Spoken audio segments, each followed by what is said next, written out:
কোনো ওষুধ তো খাওয়াইছিলেন নাকি? হোমিও অন্য অন্য ওষুধ, সালসা, আপেল?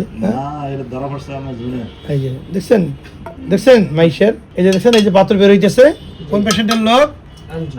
আঞ্জু। দেখেছেন তো না? আশা করি আপনারা ভালো আছেন। আপনাদেরকে অসংখ্য ধন্যবাদ যে অপারেশন শেষে আপনারা আপনাদের অপারেশন হয়েছে অর্থাৎ পিত্তথলি পাথরের ল্যাপারোস্কোপিক সার্জারি, সেই অপারেশন গুলো শুনতে এসেছেন, অর্থাৎ পোস্ট অপারেটিভ কাউন্সিলিং এ আপনারা জয়েন করেছেন। এর জন্য আপনাদেরকে অশেষ ধন্যবাদ। আলহামদুলিল্লাহ, আপনারা সবাই দেখেছেন নিজের অপারেশন থিয়েটারের সামনে থেকেই এক এক করে আমরা 8 জন রোগীর পিত্তথলি পাথরের ল্যাপারোস্কোপিক সার্জারি, যেটাকে বলা হয় ল্যাপারোস্কোপিক কোলেসিস্টেক্টমি, শেষ করলাম। প্রত্যেকেরই সমস্যা একই রকম ছিল, প্রত্যেকেরই পিত্তথলিতে পাথর ছিল এবং সেই পাথরের কারণে যে উপসর্গের মাত্রা এক এক রোগীর এক এক রকম ছিল। কারো হয়তো বা বমি ছিল, কারো হয়তো বা পেটে ব্যথা ছিল, কারো হয়তো বা পিত্তথলিতে পাথর ছিল, সেইটার জটিলতা হিসেবে পাথর নালীতে গেছিল।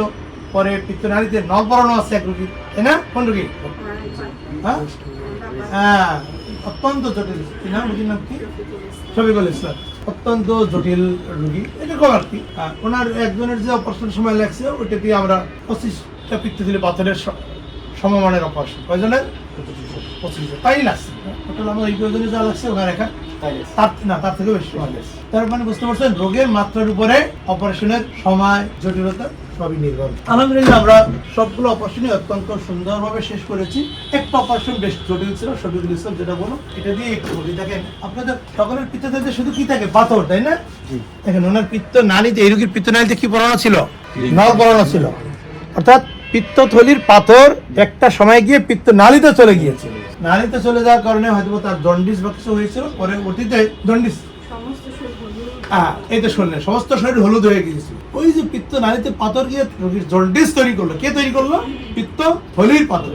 এজন্য আমরা সবসময় বলি যদি পিত্তথলিতে পাথর থাকে, উপসর্গ থাকা মাত্রই দ্রুত অপারেশন করে নিতে হবে। না হলে আপনাদের সামনেই একজন রোগীর সদর উপস্থিত আছে, দেখেন ওনার পিত্তথলির পাথর পিত্ত নালীতে গিয়ে আটকে গিয়ে রোগীর সমস্ত শরীর হলুদ হয়ে গিয়েছিল। পরবর্তীতে ইএসবি করে কিছু পাথর বের করা হয়েছে এবং সম্পূর্ণ পাথর বের করতে না পারার কারণে একটা স্টেন বা নল পরাই দেওয়া হয়েছে। এবং একটি মজার বিষয় হলো, আমার যিনি অ্যানাস্থেসিওলজিস্ট, সকল পেশেন্টের অপারেশনে যিনি অ্যানাস্থেসিয়া দিয়েছেন, ডাক্তার মাহিন মুন্তাকিম, তারই এই রোগী আবার আত্মীয় হয়, চাচা হয়। কথা বুঝতে পেরেছেন? তারই অপারেশন। সুতরাং মাহিন নিজেও দেখছে পুরো অপারেশনটা। সুতরাং ওর কাছ থেকে আরো ভালো শুনে নেবেন। ভিডিও আছে যে কত কঠিন অপারেশন ছিল, অত্যন্ত জটিল। হ্যাঁ, আমাদের এগুলো সব জুমার আগে শেষ হয়ে যাওয়া উচিত। আলহামদুলিল্লাহ, শফিকুল ইসলামের আমাদের আলটিমেটলি পেট কেটে পুরো পিত্তথলি, পিত্তনালীর এমন অবস্থা, পিত্তনালীতে পাথর ছিল, এটা ছিল, এবং লিভারের বাম অংশেও একটা পাথর ছিল, লিভারের বাম অংশে। আমরা ওই পাথরগুলো বের করে পিত্তনালী পুরোটা ফেলে দিয়েছি। শুধু পিত্তথলি ফেলে দেয়নি, নালীও ফেলে দিয়েছি। দিয়ে পিত্তনালীর সাথে অর্থাৎ লিভারের সাথে খাদ্যনালীর একটা বাইপাস করে দিয়েছি। কি দিয়েছি? খাদ্যনালীর একটা বাইপাস, যাতে লিভার যে পিত্তরসটা তৈরি করে সেটা ইজিলি আবার খাদ্যনালীতে আসতে পারে। এই হলো। বাকি যে 7 জনের অপারেশন, 8 জনের মধ্যে 7 জনের অপারেশন আমরা ল্যাপারোস্কোপিক পদ্ধতিতেই করেছি। ওটাও আমরা ল্যাপারোস্কোপি শুরু করেছিলাম। ভিতরে গিয়ে দেখলাম যে অবস্থা, পিত্তনালীর যে অবস্থা, পাথর দেখা যাচ্ছে, স্টেন্ট, আর লিভারের অবস্থাও দেখলাম যে কোলাঞ্জারিজ হয়ে যায় অবস্থা। পরে কিন্তু মাহিন ছিল নিজেই, ওনার আত্মীয়, মাহিন বললো যে এটা যা করার দরকার ওনাদের সাথে কথা বলে সেই সিদ্ধান্ত আমাদেরকে জানালে আমরা পরে ওপেন করে আমরা মেইন যে সার্জারিটা করা দরকার সেটাই করে দিয়েছি। ঠিক আছে? আর বাকি 7 জনেরটা বললাম যে ল্যাপারোস্কোপিক পদ্ধতিতে, অর্থাৎ পেট ছিদ্র করে আমরা পিত্তথলিটা, অর্থাৎ পাথরযুক্ত পিত্তথলিটা বের করে নিয়ে আসছি।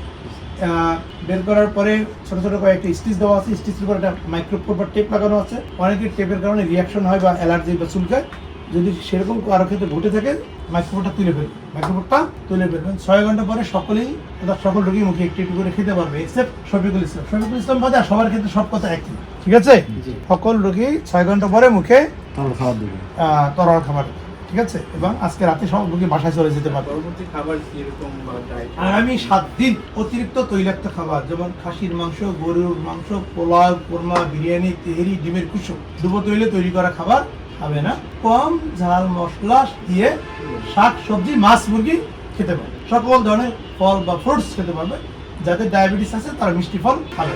কালকে থেকে রোগী স্বাভাবিক হাঁটাচলা শুরু করবে। ইভেন ঘরে যে ছোট ছোট কাজ সেগুলো কালকে বা পরশু থেকে করা শুরু করতে পারবে। 7 দিন পরে বাসা, রোগীর যেখানে বাসা তার নিকটস্থ কোনো একটা ক্লিনিকে গিয়ে স্টিচ বা সেলেগুলো কেটে আসার দরকার নেই। যদি খুব কাছে থাকে তাহলে আসবেন, খুব কাছে না হলে আসার দরকার। ক্লিয়ার? আর সেলাই কাটার পর থেকে রোগী একেবারেই স্বাভাবিক খাবার শুরু করবে।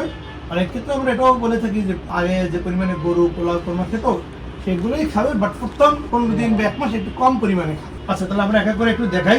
এই যে মাইশা পেশেন্ট, খুবই ছোট মতো করে না, বয়স ওজন কত? 23 কেজি। 23 কেজি না 29 কেজি? হ্যাঁ 29 কেজি, খুবই ছোট করে। বয়সের বেশি না, 18 বছর। 18 বছর। প্রত্যেকের পিত্তথলির ভিতরে মূলত পিত্ত রস থাকে। কি থেকে? হলুদ কালারের পানি। এই যে দেখছেন পানি বেরোচ্ছে না, পানি বাদে আর যদি কিছু পাওয়া যায় সেটাই হলো রোগ। ঠিক আছে, তাহলে এখানে কি পাওয়া যাচ্ছে আমরা একটু দেখি। পাথর বেরও করা যাচ্ছে না। হ্যাঁ অনেক, হ্যাঁ খুবই ছোট মানুষ, 18 বছর।